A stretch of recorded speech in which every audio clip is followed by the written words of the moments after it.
ಗಣಪತಯೇ ನಮಃ. ದ್ವಾದಶ ರಾಶಿ ಫಲಗಳ ತಿಳ್ಕೊಳಕ್ಕೂ ಮುಂಚೆ ಇವತ್ತಿನ ಪಂಚಾಂಗವನ್ನು ತಿಳ್ಕೊಳ್ಳೋಣ. ಬುಧವಾರ ಮಾರ್ಚ್ 19, ಪಂಚಮಿ, ಕೃಷ್ಣ ಪಕ್ಷ, ವಿಶಾಖ ನಕ್ಷತ್ರ ಸಾಯಂಕಾಲ 8:55 ತನಕ ಇರುತ್ತೆ. ಹರ್ಷಣ ಯೋಗ, ಕೌಲವಕರಣ. ಈ ಪಂಚಾಂಗದ ನಂತರ ದ್ವಾದಶ ರಾಶಿ ಫಲಗಳನ್ನ ತಿಳ್ಕೊಳ್ಳೋಣ. ಮೊದಲನೇದಾಗಿ ಮೇಷರಾಶಿ. ಈಗ ಮೇಷರಾಶಿಗೆ ಯಾವ ತರ ಇದೆ ಅಂತಂದ್ರೆ, ಇವತ್ತು ವಿದ್ಯಾಭ್ಯಾಸದಲ್ಲಿ ಸ್ವಲ್ಪ ನಿರಾಸಕ್ತಿ ಇರುತ್ತೆ. ನಂತರ ಇವಾಗ ನೋಡಿ, ಪ್ರೀತಿ ಪ್ರೇಮ ಈ ವಿಷಯದಲ್ಲಿ ಸ್ವಲ್ಪ ಹಿನ್ನಡೆ ಇರುತ್ತೆ ಮೇಷರಾಶಿಯವರಿಗೆ. ಆದ್ರೂ ಕೂಡ 12ನೇ ಮನೆಯಲ್ಲಿ ಶುಕ್ರ ಉಚ್ಚನಾಗಿರೋದ್ರಿಂದ ಲಕ್ಸುರಿ ಐಟಮು, ಐಷಾರಾಮಿ ಐಟಮು ಇದಕ್ಕೆ ಸ್ವಲ್ಪ ದುಡ್ಡು ಹಾಕುವಂತ ಚಾನ್ಸಸ್ ಜಾಸ್ತಿ ಇರುತ್ತೆ. ಆದ್ರೂ ಗುರು ಬರ ಇರೋದ್ರಿಂದ ಹಣಕಾಸು ಹರಿವು ಅದೇ ತರನೇ ಇರುತ್ತೆ. ಸೊ ಓವರ್ ಆಗಿ ತಗೊಂಡ್ರೆ ನಿಮ್ಗೆ ಮೇಷರಾಶಿಯವರಿಗೆ ಇವತ್ತಿಂದು ಒಳ್ಳೆ ದಿನ, ಒಳ್ಳೆ ರಿಸಲ್ಟ್ ಕೊಡುತ್ತೆ ಅಂತ ಹೇಳ್ಬೋದು. ಇವ್ರಿಗೀಗ ಸುಪ್ರದೀಪಾಯ ನಮಃ, ಸುಪ್ರದೀಪಾಯ ನಮಃ ಈ ಮಂತ್ರ ಹೇಳ್ಕೊಳ್ಳೋದ್ರಿಂದ ಕರೆಕ್ಟ್ ಟೈಮ್ಗೆ ದುಡ್ಡು ಉಳಿಸಕ್ಕೆ ನಿಮ್ಗೊಂದು ಒಳ್ಳೆ ಸದಾಲೋಚನೆ ಭಗವಂತ ಕೊಡ್ತಾನೆ. ಈಗ ವೃಷಭ ರಾಶಿ. ವೃಷಭ ರಾಶಿಯವರು ರಾಷ್ಟ್ರಾಧಿಪತಿ ಮತ್ತು 6ನೇ ಅಧಿಪತಿ 11ರಲ್ಲಿದೆ. ಸೊ ಕೆಲಸ ಕಾರ್ಯಗಳಲ್ಲಿ ನಿಮಗೆ ಏಳಿಗೆ, ಬ್ಯಾಂಕ್ ಇಂದ ಸಾಲಕ್ಕೆ ನಿರೀಕ್ಷೆ ಪಡ್ತಾ ಇದ್ರೆ ಬ್ಯಾಂಕ್ ಸಾಲ ದೊರಕುತ್ತೆ. ಶತ್ರುಗಳ ಮೇಲೆ ವಿಜಯ, ಕೆಲಸ ಕಾರ್ಯಗಳಲ್ಲಿ ಗೌರವ, ಕೀರ್ತಿ ಇದಕ್ಕೆಲ್ಲದಕ್ಕೂ ಅನುಕೂಲಗಳಾಗುತ್ತೆ. ನೆಕ್ಸ್ಟ್ 2ರಲ್ಲಿ ಕುಜ ಇರೋದ್ರಿಂದ ಮಾತಿನ ಮೇಲೆ ಹಿಡಿತಾ ಇರಬೇಕು. ಇಲ್ಲ ಅಂದ್ರೆ ಅನಾವಶ್ಯಕವಾಗಿ ಕಿತ್ತಾಟಗಳು ಬರ್ತದೆ, ಕುಟುಂಬದಲ್ಲಿ ಅಶಾಂತಿ ಉಂಟಾಗುತ್ತೆ. 12ನೇ ಮನೆದು 2ರಲ್ಲಿದೆ, ಮತ್ತೆ ಏನಾಗುತ್ತೆ, ಕುಟುಂಬಕ್ಕೆ ಖರ್ಚು ಹೆಚ್ಚಾಗಬಹುದು. ಸೊ ಓವರ್ ಆಲ್ ತಗೊಂಡಾಗ ನಿಮ್ಗೆ ವೃಷಭ ರಾಶಿಯವರಿಗೆ ಈ ದಿನ ಚೆನ್ನಾಗಿದೆ. ಈ ದಿನ ಮಂತ್ರ ಯಾವ್ದು ಬರುತ್ತೆ ಅಂತಂದ್ರೆ ಅಭಯದಾಯ ನಮಃ, ಓಂ ಅಭಯದಾಯ ನಮಃ ಈ ಮಂತ್ರ ಹೇಳೋದ್ರಿಂದ ವೃಷಭ ರಾಶಿಗೆ ತಕ್ಕ ಮಟ್ಟಿಗೆ ಚೆನ್ನಾಗಿದೆ. ನೆಕ್ಸ್ಟ್ ಮಿಥುನ ರಾಶಿಗೆ ಬರೋಣ. ಮಿಥುನ ರಾಶಿಗೆ ರಾಷ್ಟ್ರಾಧಿಪತಿ ಮತ್ತು ಸುಖಾಧಿಪತಿ ಅಂದ್ರೆ ನಿಮ್ಮ ರಾಷ್ಟ್ರ ಮತ್ತು 4ನೇ ಮನೆ ಅಧಿಪತಿ ಯಾವಾಗ ಕರ್ಮಸ್ಥಾನದಲ್ಲಿ ಇದೆಯೋ ಹಾಗಾಗಿ ಕೆಲಸ ಕಾರ್ಯಗಳು ತುಂಬಾ ಚೆನ್ನಾಗೇ ನಡೆಯುತ್ತೆ. ಆದ್ರೂ ಕೂಡ 4ನೇ ಮನೆಯಲ್ಲಿ ಕೇತು ಇರೋದ್ರಿಂದ ತಾಯಿಯ ಆರೋಗ್ಯದಲ್ಲಿ ಸ್ವಲ್ಪ ಯೋಚನೆ ಮಾಡಬೇಕು. ವಾಹನ ರಿಪೇರಿ ಸಾಧ್ಯತೆ ಇದೆ. ಸೊ ವಾಹನ ರಿಪೇರಿ ಅಥವಾ ಗೃಹದಲ್ಲಿ ಈಗ ಪ್ಲಂಬಿಂಗ್ ಕೆಲಸ ಮಾಡಿಸ್ಕೋಬಹುದು, ಪೈಪಿಂಗ್ ವರ್ಕ್ ನಡೀಬಹುದು. ಹಾಗಾಗಿ ಅದರಲ್ಲಿ ಹಣಕಾಸಲ್ಲಿ ಎಚ್ಚರಿಕೆ ವಹಿಸಬೇಕಾಗುತ್ತೆ. ಮಿಥುನ ರಾಶಿಯವರಿಗೆ ಈ ದಿನದ ಮಂತ್ರ ಯಾವ ತರ ಬರುತ್ತೆ ಅಂತಂದ್ರೆ ಸೋಮಜಾಯ ನಮಃ, ಓಂ ಸೋಮಜಾಯ ನಮಃ ಈ ಮಂತ್ರ ಹೇಳೋದ್ರಿಂದ ಒಂದಷ್ಟು ಹಣಕಾಸು ಉಳಿತಾಯ ಆಗುತ್ತೆ. ನಂತರ ಕರ್ಕಾಟಕ ರಾಶಿ. ಈಗ ಕರ್ಕಾಟಕ ರಾಶಿಯವರಿಗೆ ಭಾಗ್ಯದಲ್ಲಿ 4 ಗ್ರಹಗಳ ಮಿಲನ ಉಂಟಾಗಿದೆ. ಶುಕ್ರ, ರಾಹು, ಸೂರ್ಯ, ಬುಧ ಎಲ್ಲ ನಿಮ್ಗೆ ನೋಡಿ 3 ಮತ್ತು 12ನೇ ಅಧಿಪತಿಯಾದ ಬುಧನು ಯಾವಾಗ ಭಾಗ್ಯದಲ್ಲಿರುತ್ತೋ ಹೊರದೇಶಕ್ಕೇನಾದ್ರೂ ನೀವು ಪ್ರಯತ್ನ ಪಡ್ತಾ ಇದ್ದಲ್ಲಿ ಹೊರದೇಶಕ್ಕೆ ಈ ದಿನ ಅವಕಾಶಗಳು ಚೆನ್ನಾಗಿ ಸಿಗುತ್ತೆ. ಅಂದ್ರೆ ವೀಸಾ ಅಪ್ಲೈ ಮಾಡಿದ್ರೆ ಸಿಗುವಂತ ಚಾನ್ಸಸ್ ಚೆನ್ನಾಗಿದೆ, ಅಥವಾ ಇವಾಗ ಪ್ಲಾನಿಂಗ್ ಚೆನ್ನಾಗಿದೆ, ದೂರ ಪ್ರವಾಸಗಳು ಚೆನ್ನಾಗಿರುತ್ತೆ. ನಂತರ ಕರ್ಕಾಟಕ ರಾಶಿಯವರಿಗೆ ಮತ್ತೆ ಬಂಧು ಮಿತ್ರರ ಭೇಟಿ ಸಾಧ್ಯತೆ ಇದೆ. ಬಂಧುಗಳಿಂದ, ಮಿತ್ರರಿಂದ ಈ 2 ವರ್ಷದಿಂದ ಅಷ್ಟಮ ಶನಿಯಿಂದ ದೂರ ಆದವರೆಲ್ಲ ಮತ್ತೆ ಬಂದು ಸೇರುವಂತ ಅವಕಾಶಗಳು ಹೆಚ್ಚಾಗಿರೋದ್ರಿಂದ ಕರ್ಕಾಟಕ ರಾಶಿಯವರಿಗೆ ಇವತ್ತು ಸಮ ಅಂತ ಹೇಳ್ಬೋದು. ಸುಖ ದುಃಖಗಳು ಸಮನಾಗಿ ಸ್ವೀಕರಿಸುವಂತ ದಿನ ಆಗ್ಬೋದು. ಈಗ ಕರ್ಕಾಟಕ ರಾಶಿಯವರಿಗೆ ಇವತ್ತು ಯಾವ ತರ ಬರ್ತದೆ ಅಂದ್ರೆ ಶಿಷ್ಟಪಾಲಕಾಯ ನಮಃ, ಓಂ ಶಿಷ್ಟಪಾಲಕಾಯ ನಮಃ ಮಂತ್ರಗಳಿಂದ ಕರ್ಕಾಟಕ ರಾಶಿಯವರಿಗೆ ಉತ್ತಮ ದಿನ ಆಗ್ಬೋದು. ನೆಕ್ಸ್ಟ್ ಸಿಂಹರಾಶಿ. ಸಿಂಹರಾಶಿಗೆ ನೋಡಿ, ರಾಷ್ಟ್ರಾಧಿಪತಿನೇ ಅಷ್ಟಮದಲ್ಲಿ ರಾಹು ಜೊತೆ ಇರೋದ್ರಿಂದ ಆಕಸ್ಮಿಕ ಧನಲಾಭ ಆಗೋ ಚಾನ್ಸ್ ಇದ್ರೂ ಕೂಡ, ಯಾಕಂದ್ರೆ 2ನೇ ಮನೆ ಅಧಿಪತಿ ಜೊತೆ ಬುಧನ್ ಜೊತೆ ರಾಹು ಇರೋದ್ರಿಂದ, ಸೂರ್ಯ ಇರೋದ್ರಿಂದ ರಾಷ್ಟ್ರಾಧಿಪತಿ ಆಕಸ್ಮಿಕ ಧನಲಾಭ ಉಂಟಾಗುತ್ತೆ. ಹಾಗೆ ಆರೋಗ್ಯದಲ್ಲಿ ಎಚ್ಚರಿಕೆಯನ್ನು ವಹಿಸಬೇಕು. ಗಂಟಲು, ಕಣ್ಣು ಬರ್ಬೋದು, ತಲೆನೋವು ಬರ್ಬೋದು, excess of heat, BP variation ಆಗ್ಬೋದು. ಅದೇ ತರನೇ ತಂದೆ ಆರೋಗ್ಯದಲ್ಲಿ ಎಚ್ಚರಿಕೆ ವಹಿಸಬೇಕಾಗುತ್ತೆ. ಸೂರ್ಯ ತಂದೆಗೆ ಕಾರಕನಾಗ್ತಾನೆ. ನಂತರ ನೋಡಿ, ಇವಾಗ ನಿಮ್ಗೆ 11ರಲ್ಲಿ ಕುಜ ಇದ್ರೆ ಭೂಮಿಯಿಂದ ಲಾಭ, ರಿಯಲ್ ಎಸ್ಟೇಟು, ಕನ್ಸ್ಟ್ರಕ್ಷನ್ ಫೀಲ್ಡ್ ಅಲ್ಲಿ ಇರೋರಿಗೆ, ಗೃಹ ನಿರ್ವಾಹಕರು, ನಿರ್ವಹಣೆ ಮಾಡೋರು ಅಥವಾ ಇಂಟೀರಿಯರ್ ಈ ಕ್ಷೇತ್ರದಲ್ಲಿ ಇರೋರಿಗೆಲ್ಲ ಒಳ್ಳೆ ದಿನ. ಲೀಡರ್ಶಿಪ್ ಕ್ವಾಲಿಟಿ ಚೆನ್ನಾಗಿದೆ.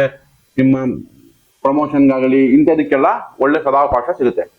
ಸಿಂಹರಾಶಿ ಯಾವ ತರ ಮಂತ್ರ ಬರ್ತಿವತ್ತು ಅಂದ್ರೆ ಓಂ ನಿರ್ಜರಾಯ ನಮಃ ಈ ಮಂತ್ರ ಹೇಳ್ಕೊಳ್ಳೋದ್ರಿಂದ ಸಿಂಹರಾಶಿಯವರಿಗೆ ಮನಸ್ಸನ್ನ ಸಮನಾಗಿ ನೆಮ್ಮದಿಯಾಗಿ ಇಟ್ಕೊಳಕ್ಕೆ ಅವಕಾಶಗಳಾಗುತ್ತದೆ. ನೆಕ್ಸ್ಟ್ ಕನ್ಯಾ ರಾಶಿ. ನೋಡಿ, ಕೇಂದ್ರಾಧಿಪತಿ ಕನ್ಯಾ ರಾಶಿಯವರಿಗೆ 7ನೇ ಮನೆ ಅಧಿಪತಿಯಾದಂತಹ ಗುರು ಭಾಗ್ಯದಲ್ಲಿದೆ. ಭಾಗ್ಯಾಧಿಪತಿಯಾದ ಶುಕ್ರ 7ನೇ ಮನೆಯಲ್ಲಿದೆ. ಸೊ ಕೇಂದ್ರ ಮತ್ತು ಭಾಗ್ಯಾಧಿಪತಿಗಳ ಎಕ್ಸ್ಚೇಂಜ್ ಅಂದ್ರೆ ಪರಿವರ್ತನಾ ಯೋಗ ಅಂತ. ಸೊ ಈ ಕನ್ಯಾ ರಾಶಿಯವರಿಗೆ ಇವತ್ತಿನ ದಿನ ಏನಾದ್ರೂ ಒಂದು ಡೆವಲಪ್ಮೆಂಟ್ ಚೆನ್ನಾಗುತ್ತೆ. ಅಂದ್ರೆ ಅವ್ರಿಗೆ ಅಡ್ವಾಂಟೇಜ್, ಅವ್ರಿಗೆ ಲಾಭಕ್ಕೋಸ್ಕರ ಏನಾದ್ರೂ ಒಂದು ಕೆಲಸ ಕಾರ್ಯಗಳು ಉತ್ತಮ ರೀತಿಯಲ್ಲಿ ನಡೆಯುತ್ತೆ.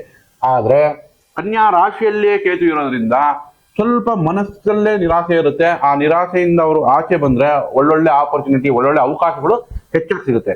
ಅದನ್ನ ಸದುಪಯೋಗ ಪಡಿಸ್ಕೋಬೇಕಾಗುತ್ತೆ. ಯಾಕಂದ್ರೆ ಗುರು ಚಂದ್ರನನ್ನ ನೋಡುತ್ತೆ, ಯಾವಾಗ ಗುರು 2ನೇ ಮನೆಯಲ್ಲಿರೋ ಚಂದ್ರ ಕನ್ಯಾ ರಾಶಿ ಅವ್ರಿಗೆ 11ನೇ ಮನೆ ಅಧಿಪತಿ 2ರಲ್ಲಿದೆ. ಹಾಗಾಗಿ ಹಣಕಾಸು ಬರುವಂತ ಚಾನ್ಸ್ ಚೆನ್ನಾಗಿದೆ.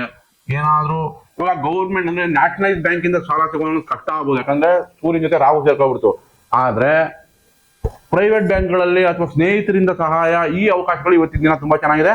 ಪ್ರಯತ್ನ ಪಟ್ಟಲ್ಲಿ ಉಪಯೋಗಿಸ್ಕೋಬಹುದು. ಹೆಚ್ಚಾಗಿ ಸಾಲ ಮಾಡಬೇಡಿ ಅಂತೀನಿ, ಯಾಕಂದ್ರೆ ಮುಂಬರೋದು ಅಷ್ಟಮ ಶನಿ 2 ವರ್ಷ ಬಿಟ್ಟು ಬರೋದು ಕಷ್ಟ ಆಗುತ್ತೆ. ಸೊ ನೋಡಿ, ಇತಿಮಿತಿದಲ್ಲಿ ಸಾಲ ಮಾಡ್ಬೋದು.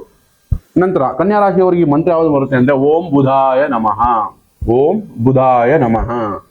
ನಂತರ ಈಗ ತುಲಾ ರಾಶಿಗೆ ಬರೋಣ. ತುಲಾ ರಾಶಿಯವ್ರದ್ದು ಇವತ್ತು ಯಾವ ತರ ಇದೆ ಅಂದ್ರೆ ಪ್ರವಾಸಗಳು ಸಾಧ್ಯತೆ ಇದೆ. 12ನೇ ಮನೆ ಕೇತು ತುಲಾ ರಾಶಿಯಲ್ಲಿ. ಸೊ ಧಾರ್ಮಿಕ ಕ್ಷೇತ್ರಗಳಿಗೆ ಭೇಟಿ ನೀಡುವಂತ ಅವಕಾಶಗಳು ಜಾಸ್ತಿ ಇದೆ. ತುಲಾ ರಾಶಿಗೆ 6ನೇ ಮನೆಯಲ್ಲಿ 4 ಗ್ರಹಗಳ ಯುತಿ ಆಯಿತು. ಸೊ ಕೆಲಸ ಕಾರ್ಯಗಳಲ್ಲಿ ಅಭಿವೃದ್ಧಿ, ಗ್ರೋತ್ ಚೆನ್ನಾಗಿದೆ. 6ನೇ ಮನೆ ಶುಕ್ರ, ರಾಹು 6ರಲ್ಲಿ ರಿಸಲ್ಟ್ ಚೆನ್ನಾಗಿ ಕೊಡುತ್ತೆ. ಸೂರ್ಯ ಕೂಡ 6ನೇ ಮನೆಯಲ್ಲಿದೆ. ಸೂರ್ಯ ನಿಮ್ಗೆ 11ನೇ ಮನೆ ಅಧಿಪತಿ ಆಯ್ತು. ಸೊ ಕೆಲಸ ಕಾರ್ಯದಲ್ಲಿ ನಿಮ್ಮ ಅನುಕೂಲಕ್ಕೆ ತಕ್ಕಂತೆ ಟ್ರಾನ್ಸ್ಫರ್ ಆಗುತ್ತೆ ಅಥವಾ ಪ್ರಮೋಷನ್ ಸಿಗುತ್ತೆ. ತುಲಾ ರಾಶಿಗೆ ಕೆಲಸ ಕಾರ್ಯಗಳಲ್ಲಿ ಅತ್ಯುತ್ತಮ ದಿನ ಅಂತಾನೆ ಹೇಳ್ಬೋದು. ಆದ್ರೆ ಗುರು ಬಲ ಇಲ್ಲದೆ ಇದ್ರು ಗುರು ಚಂದ್ರ ದೃಷ್ಟಿ ಇದೆ. ಸೊ ನಿಮ್ಗೆ ತುಲಾ ರಾಶಿಯವರಿಗೆ ಕರ್ಮಾಧಿಪತಿ ಚಂದ್ರನ ಮೇಲೆ ಗುರು ದೃಷ್ಟಿ ಇರೋದ್ರಿಂದ ಕೆಲಸ ಕಾರ್ಯಗಳಲ್ಲೂ ನೆಮ್ಮದಿಯಾಗಿರುತ್ತೆ. ಒಟ್ಟಾರೆ ತುಲಾ ರಾಶಿಯವರಿಗೆ ಅತ್ಯುತ್ತಮ ದಿನ ಅಂತಾನೆ ಹೇಳ್ಬೋದು. ತುಲಾ ರಾಶಿಯವರಿಗೆ ಯಾವ ಮಂತ್ರ ಬರುತ್ತೆ ಅಂದ್ರೆ ಕಳಾಧಾರಾಯ ನಮಃ, ಓಂ ಕಳಾಧಾರಾಯ ನಮಃ ಅಂತ ಹೇಳೋದ್ರಿಂದ ತುಲಾ ರಾಶಿಯವರಿಗೆ ದಿನ ಇನ್ನೂ ಚೆನ್ನಾಗಿರುತ್ತೆ. ಈಗ ವೃಶ್ಚಿಕ ರಾಶಿಗೆ ಬರೋಣ. ವೃಶ್ಚಿಕ ರಾಶಿಯವರಿಗೆ ಏನಾಗ್ತಿದೆ, 5th ಅಂದ್ರೆ ಪಂಚಮ ಸ್ಥಾನದಲ್ಲಿ 4 ಗ್ರಹಗಳ ಯುತಿ. ಪಂಚಮ ಸ್ಥಾನದಲ್ಲಿ ಈಗ 4 ಗ್ರಹಗಳ ಯುತಿ ಆಗ್ತಿದೆ. ಸಪ್ತಮಾಧಿಪತಿ ಅಂದ್ರೆ ಕೇಂದ್ರಾಧಿಪತಿ ತ್ರಿಕೋಣಕ್ಕೆ ಬಂತು. ಹಾಗಾಗಿ ಹೊಸ ಕೆಲಸ, ಹೊಸ ಪ್ರಾಜೆಕ್ಟ್ ಸಿಗುವಂತ ಅವಕಾಶಗಳು ವೃಶ್ಚಿಕ ರಾಶಿಯವರಿಗೆ ಹೆಚ್ಚಾಗಿರುತ್ತೆ. ಮತ್ತೆ 11ರಲ್ಲಿ ಕೇತು ಇದೆ. ಸೊ ನಿಮ್ಗೆ ಪಿತ್ರಾರ್ಜಿತ ಆಸ್ತಿ ಸಿಗುವಂತ ಚಾನ್ಸಸ್ ಇರುತ್ತೆ. ಸೂರ್ಯ ರಾಹು ಕಾಂಬಿನೇಷನ್ ಇರೋದ್ರಿಂದ ಪ್ರೀತಿ ಪ್ರೇಮದಲ್ಲಿ ಹಿನ್ನಡೆ ಅಂತ ಹೇಳ್ಬೋದು. ಹೈಯರ್ ಎಜುಕೇಶನ್ ಅಲ್ಲಿ ಈ ದಿನ ಅಂತ ಇಂಟ್ರೆಸ್ಟಿಂಗ್ ಮೂಮೆಂಟ್ಸ್ ಇರಲ್ಲ ಅಥವಾ ಮುಂದುವರಿಯಕ್ಕೆ ಕಷ್ಟ ಆಗ್ಬೋದು. ಬಟ್ ಮುಂಬರೋ ದಿನಗಳು ತುಂಬಾ ಚೆನ್ನಾಗಿದೆ. ಇವತ್ತು ಹೈಯರ್ ಎಜುಕೇಶನ್ ಒಂದು ಬಿಟ್ರೆ ಅಥವಾ ಪ್ರೀತಿ ಪ್ರೇಮದಲ್ಲಿ ಬಿಟ್ರೆ ಕೆಲಸ ಕಾರ್ಯಗಳಲ್ಲಾಗ್ಲಿ ಅಥವಾ ಕ್ರಿಯೇಟಿವಿಟಿಗಳಲ್ಲಿ ನಿಮ್ಗೆ ಹಣಕಾಸು ಬರೋದ್ರಲ್ಲಾಗಲಿ ಇಂಥ ವಿಷಯಗಳಿಗೆ ತುಂಬಾ ಚೆನ್ನಾಗಿದೆ. ವೃಶ್ಚಿಕ ರಾಶಿಯವರು ಯಾವ ತರ ಮಂತ್ರ ಬರುತ್ತೆ ಅಂದ್ರೆ ಓಂ ಮಹೀಸುತಾಯ ನಮಃ, ಓಂ ಮಹೀಸುತಾಯ ನಮಃ. ಈ ಮಂತ್ರ ಹೇಳ್ಕೊಳ್ಳೋದ್ರಿಂದ ವೃಶ್ಚಿಕ ರಾಶಿಯವರಿಗೆ ಖಂಡಿತ ಒಳ್ಳೇದಾಗುತ್ತೆ. ಈಗ ನೋಡಿ ನೆಕ್ಸ್ಟ್ ಧನುಸ್ಸು ರಾಶಿಯವರಿಗೆ ನೋಡಿ 4ನೇ ಮನೆಯಲ್ಲಿ 4 ಗ್ರಹಗಳ ಯುತಿ. ಸಪ್ತಮಾಧಿಪತಿ ಕರ್ಮಾಧಿಪತಿನೂ 4ನೇ ಮನೆ ಬಂತು. 4ನೇ ಮನೆ ಅಧಿಪತಿ 6ರಲ್ಲಿದೆ. ಸೊ ಹೀಗಾಗಿ ಅವ್ರಿಗೆ ಸುಖ ಸ್ಥಾನದಲ್ಲಿ ಯಾವಾಗ ಸೂರ್ಯ ರಾಹು ಶುಕ್ರ ಬುಧ ಎಲ್ಲ ಸೇರ್ಕೋತೋ ಕೆಲಸ ಕಾರ್ಯಗಳಿಗೆ ಏನು ತೊಂದರೆ ಇಲ್ಲ. ಬಂಧು ಮಿತ್ರರ ಭೇಟಿ ಆಗುತ್ತೆ. ಎಲ್ಲಾ ರೀತಿ ಚೆನ್ನಾಗಿದೆ. ಆದ್ರೆ ಒಂದೇನಂದ್ರೆ ಸಪ್ತಮದಲ್ಲಿ ಕುಜ, ಯಾವಾಗ ಅಗ್ನಿತತ್ವ ಧನುರಾಶಿನೇ ಸಪ್ತಮದಿಂದ ಕುಜ ನೋಡ್ತಾನೋ 12ನೇ ಮನೆ ಅಧಿಪತಿ ಆಗ್ತಾನೆ ಮತ್ತು ಪಂಚಮಾಧಿಪತಿ ಆಗ್ತಾನೆ. ಹಾಗಾಗಿ ಮನೆಯಲ್ಲಿ ಅನ್ನೆಸೆಸರಿ ಅಥವಾ ಅನವಶ್ಯಕವಾಗಿ ವಾಗ್ವಾದ ಮಾಡಬೇಡಿ. ಸ್ವಲ್ಪ ಸಹನೆ ಕಾಪಾಡ್ಕೊಳ್ಳಿ. ಮೊದಲೇ ಧನುರಾಶಿಯವ್ರಿಗೆ ಕೋಪ ಜಾಸ್ತಿ.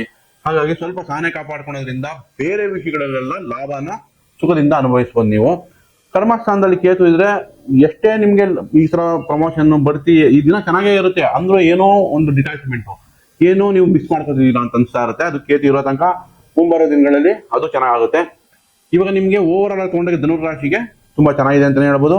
ಧನುರಾಶಿಗೆ ಯಾವ ತರ ಮಂತ್ರ ಬರುತ್ತೆ ಅಂದ್ರೆ ಓಂ ಅಂಗೀರಸಾಯ ನಮಃ, ಓಂ ಅಂಗೀರಸಾಯ ನಮಃ. ಈ ಮಂತ್ರ ಹೇಳ್ಕೊಳ್ಳೋದ್ರಿಂದ ಕೋಪ ಕಡಿಮೆ ಆಗಿ ಒಳ್ಳೆ ರಿಸಲ್ಟ್ ಸಿಗುತ್ತೆ ಅಂತಾನೆ ಹೇಳ್ಬೋದು. ನೆಕ್ಸ್ಟ್ ಮಕರ ರಾಶಿ.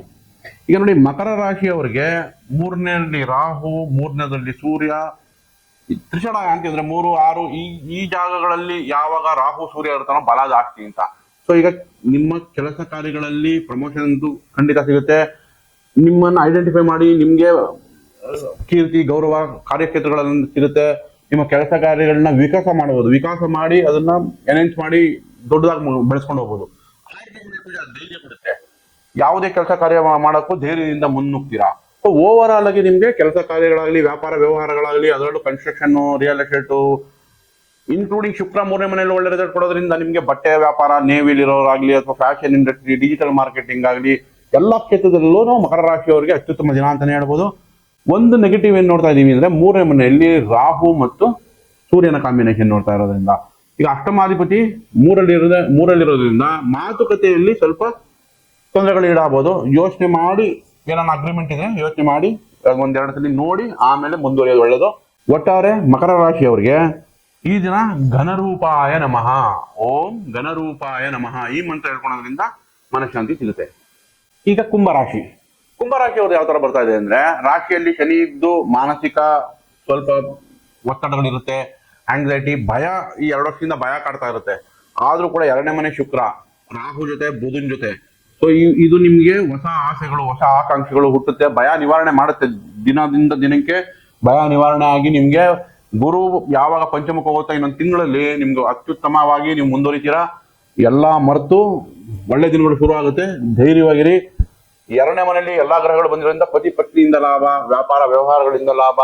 ಅಷ್ಟಮದಲ್ಲಿ ಕೇತುವಿನಿಂದ ಸ್ವಲ್ಪ ವೆಹಿಕಲ್ ಓಡಿಸುವಾಗ ನಿಧಾನ, ಅಥವಾ ನೀವು ಪೆಟ್ಟ ನಿಮ್ಮಲ್ಲಿ ಸಾಕಿದ್ರೆ, ನಾಯಿ ಯಾವ್ದನ್ನ ಸಾಕಿದ್ರೆ ಅದನ್ನು ಹುಷಾರಾಗಿ ನೋಡ್ಕೊಳ್ಳಿ. ಅದಕ್ಕೆ ಸ್ವಲ್ಪ ಅನಾರೋಗ್ಯ ಬರುವಂತ ಚಾನ್ಸಸ್ ಇರುತ್ತೆ. ನಂತರ ನಮ್ಗೆ ಇವಾಗ ಕುಜ ಪಂಚಮದಲ್ಲಿದೆ. ಸೊ ಹಾಗಾಗಿ ಪಂಚಮದಲ್ಲಿದ್ರೆ ಧೈರ್ಯ ಸ್ವಲ್ಪ ಕಡಿಮೆ ಇರುತ್ತೆ. ಸೊ ನೀವು ಧೈರ್ಯ ತುಂಬ್ಕೋಬೇಕಾಗುತ್ತೆ. ಅದಕ್ಕೊಂದು ಒಳ್ಳೆ ಮಂತ್ರ ಬರುತ್ತೆ ಕುಂಭರಾಶಿಯವರಿಗೆ. ಓಂ ಮಂದಾಯ ನಮಃ, ಓಂ ಮಂದಾಯ ನಮಃ ಈ ಮಂತ್ರ ಹೇಳ್ಕೊಳ್ಳೋದ್ರಿಂದ ಸ್ವಲ್ಪ ಧೈರ್ಯ ಬಂದು ಮುನ್ನುಗ್ಗಕ್ಕೆ ಅವಕಾಶಗಳಿರುತ್ತೆ. ಕೊನೆಯದಾಗಿ ಮೀನರಾಶಿ. ಈಗ ಮೀನರಾಶಿ ಯಾವ ತರ ಇವತ್ತಿನ ದಿನ ಇದೆ ಅಂದ್ರೆ, ಮೀನರಾಶಿಯಲ್ಲೇ ಶುಕ್ರ ಬುಧ ರಾಹು ಇರೋದ್ರಿಂದ ಕ್ರಿಯೇಟಿವಿಟಿಗೆ, ಏನಾದ್ರೂ ಒಂದು ಹೊಸದು ನೂತನ ವಿಷಯಗಳು ತಿಳ್ಕೊಳಕ್ಕೆ ಅಥವಾ ಆ ವಿಷಯಗಳಲ್ಲಿ ಕೆಲಸ ಮಾಡೋರಿಗೆ ತುಂಬಾ ಒಳ್ಳೆ ರಿಸಲ್ಟ್ ಸಿಗುತ್ತೆ. ಅಂದ್ರೆ ಈಗ R&D ಮಾಡ್ತಾರೆ, ರಿಸರ್ಚ್ ಓರಿಯೆಂಟೆಡ್, ಜ್ಯೋತಿಷ್ಯ ಆಗಲಿ, ಅಡ್ವೊಕೇಟ್ ಆಗಲಿ, ಕನ್ಸಲ್ಟೇಷನ್, ಸಲಹೆಗಾರರು ಅಂತೀವಿ ನೋಡಿ, ಆ ಕನ್ಸಲ್ಟೇಷನ್ ಮಾಡೋರಿಗೆ ಅಥವಾ ಡಾಕ್ಟರ್ಸ್ಗಳಿಗೆ, ಇಂಥವ್ರಿಗೆಲ್ಲ ಅತ್ಯುತ್ತಮ ದಿನ ಅಂತ ಹೇಳ್ಬೋದು. ಅವ್ರಿಗೆ ಸದಾವಕಾಶ, ಹಣ ಸಂಪಾದನೆ ಚೆನ್ನಾಗುತ್ತೆ, ಧನಾಗಮನ. ಮೀನರಾಶಿಯವರು ನೆಕ್ಸ್ಟ್ ಸ್ವಲ್ಪ ಸೂರ್ಯ ರಾಹು ಕಾಂಬಿನೇಷನ್ ಸ್ವಲ್ಪ BP ವೇರಿಯೇಷನ್ಸ್ ಆಗ್ಬೋದು. ಅದನ್ನ ಆರೋಗ್ಯದ ಕಡೆ ಸ್ವಲ್ಪ ಗಮನ ಕೊಡಬೇಕಾಗುತ್ತೆ. ಸಪ್ತಮದಲ್ಲಿ ಕೇತು ಇದ್ರೆ ಪತ್ನಿಯಿಂದ ಸ್ವಲ್ಪ ನಿರಾಶೆ ಆಗ್ಬೋದು. ಶುಕ್ರ ಇದಾನೆ, ತೊಂದರೆ ಇಲ್ಲ, ಮ್ಯಾನೇಜ್ ಆಗುತ್ತೆ. ಇದಕ್ಕೊಂದು ಒಳ್ಳೆ ಮಂತ್ರ ಯಾವ ತರ ಬರುತ್ತೆ ಅಂದ್ರೆ, ಓಂ ಶುಭ ಲಕ್ಷಣಾಯ ನಮಃ, ಓಂ ಶುಭ ಲಕ್ಷಣಾಯ ನಮಃ ಈ ಮಂತ್ರ ಹೇಳ್ಕೊಳೋದ್ರಿಂದ ಸಾಮರ್ಥ್ಯ ಚೆನ್ನಾಗಿ ಕಾಪಾಡ್ಕೋಬಹುದು. ಸೊ ಇವತ್ತಿನ ದಿನ ದ್ವಾದಶ ರಾಶಿ ಫಲಗಳನ್ನ ತಿಳ್ಕೊಂಡಿದ್ದೀರಾ. ಸಮಸ್ತ ವೀಕ್ಷಕರಿಗೂ ನಮಸ್ಕಾರ. ಮತ್ತಷ್ಟು ಸುದ್ದಿಗಳಿಗಾಗಿ ನೋಡ್ತಾ ಇರಿ ಪಬ್ಲಿಕ್ ನ್ಯೂಸ್ 24x7. ಇದು ಸತ್ಯದ ಧ್ವನಿ.